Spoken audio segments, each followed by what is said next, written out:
Rudolph the Red-Nosed Reindeer is one of the most famous Christmas songs and stories of all time.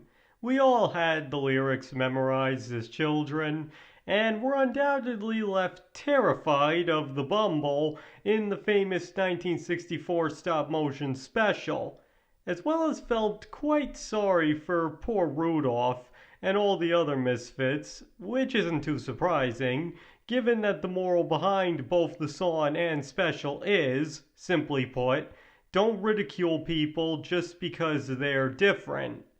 However, is the moral really that simple? Because there are some people out there who argue that this story actually has a very different message to it, and that it's not a very great one either. And today, I'd like to explore from a completely fair and objective standpoint if the story does indeed end up sending a different message than intended. And I won't even bother giving my usual spoiler warning, since all you need to have done is heard the song once to know exactly what happens. But nonetheless, if you've somehow never heard of the song or special before, you probably shouldn't stick around. Okay, so to start with a quick summary, Rudolph the Red-Nosed Reindeer is about a reindeer with a glowing red nose who gets mocked and ostracized for his strange abnormality. But on a particularly bad Christmas Eve, Santa Claus recruits Rudolph to lead his team of reindeer so they can actually see what's in front of them and ensure all the presents are delivered. Once this happens, Rudolph is hailed as a hero, and now everybody who had previously made fun of him loves him and respects him. And once again, the obvious intended moral here is to accept people's differences, and that sometimes those differences can actually be very good ones. But some people see it a different way. According to them, they believe that Rudolph ends up saying that if you're different, everybody will call you a freak and hate you until they realize they can use your difference for their benefit. Basically, you're a freak unless you're useful to me. That's what they feel it's saying in a nutshell. Now, from there, the question must be asked, is that really true? Could the story behind Rudolph be accidentally saying that the people who mock and shame you will only respect you if you can use your differences for their benefit? Well, at first glance I can see where they're coming from with that. But I believe, and again, I'm trying to be as objective here as possible, that there are aspects to both the song and special that people overlook in order to reach this conclusion.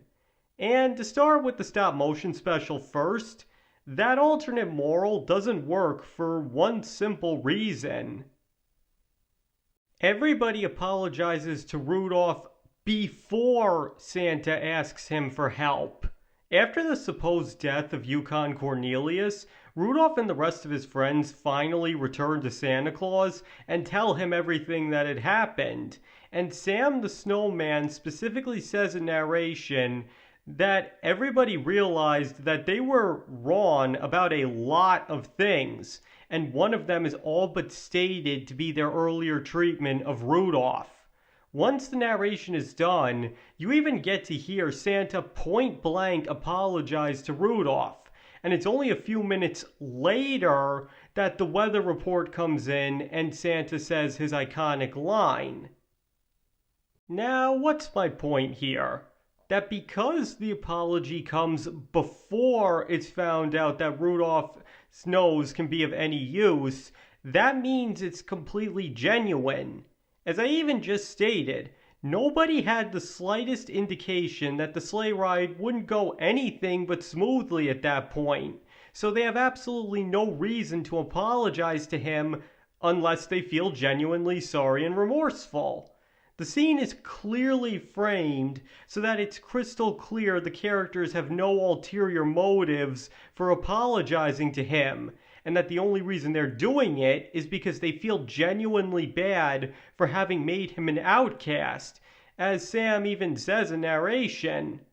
And because of that, the intended moral of the story works very well, because the reindeer first regret their behavior regarding Rudolph and accept that they were wrong to have made him an outcast, and apologize accordingly for having done so, and then go on to see that the same thing they had ostracized him over is now going to save Christmas.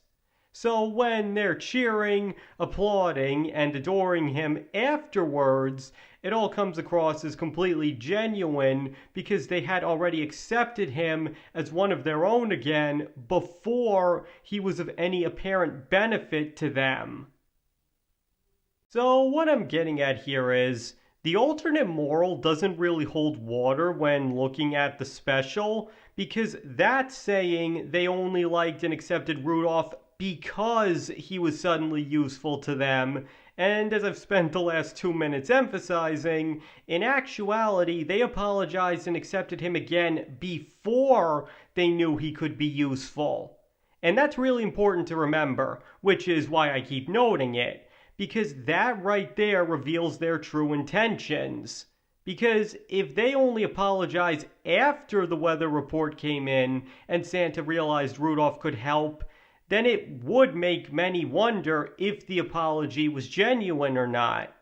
But because the apology comes before anybody knows there's going to be a problem, let alone one that Rudolph can solve, then that's telling the audience in black and white that the only reason they apologize to him and feel bad for what they did is for exactly that reason, because they realized what jerks they had been and were genuinely remorseful for their actions.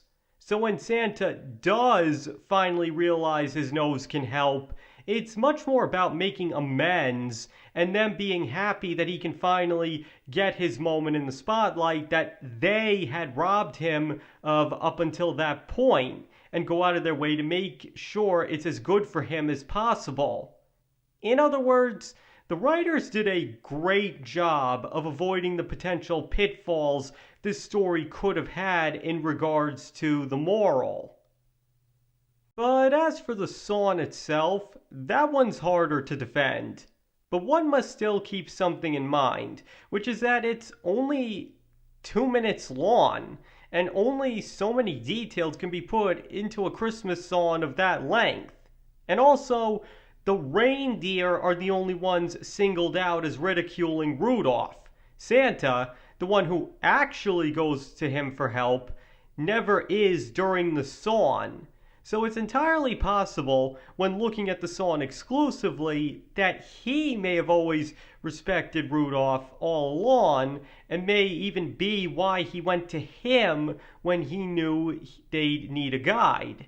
Now obviously there's nothing in the song to support that per se, and that's exactly the problem. There's so little context given that it's hard to decipher the true meaning behind anybody's actions, or how they feel. Which is a major reason why I, again, even looking at this objectively, feel that alternate interpretation of the moral would be hard to apply here. Because with a lack of elaborate context, it's almost impossible to determine how anybody feels or what they were truly thinking. Did the reindeer suddenly love him simply because now he was useful? Or was the fact that he was now useful make them realize that they shouldn't have treated him so badly in the first place? Or had they already apologized to him like in the special? It's impossible to know for certain. Really? It appears that part of the reason for the stop-motion special was to add those layers of extra context not found in the song in order to reinforce its moral, and they honestly did that job really well. So at the end of the day, if you want to say that the song and special go hand in hand, then it's safe to say that there's no hidden messages about people only respecting those with differences as long as they can benefit from said differences. And, of course, there are also more elaborate versions to that theory, with some even going as far as to say that the whole thing is a metaphor for the evils of capitalism, but I'm not even going to get into that. Because when all's said and done, it's obvious the song is just meant to be a wholesome Christmas jingle that maybe imparted a little lesson. And as this video examines, especially when an iconic TV special to reinforce that moral, it most definitely succeeds on that front. Sure, maybe the song keeps it vague, but as I've already emphasized a million times, the special goes out of its way to make sure the moral in no uncertain terms comes across as intended. And once again, I do feel the writers deserve a lot of credit for that. After all, there are 1,000 Christmas specials, songs, movies, and TV shows that do genuinely screw up their morals that come out every single year. And they might just make the way Rudolph handles delivering its message look even better by comparison. Okay, that's about all I have to say on that. So now I'd like you to tell me, do you believe Rudolph the Red-Nosed Reindeer does a very good job of delivering its message about not judging people by their differences, especially when it comes to the 1964 special? Or do you still believe there's one or two unintended morals that come along with it? Please let me know in the comments. And thank you all for watching. It is all very much appreciated, and I hope to see you all next time.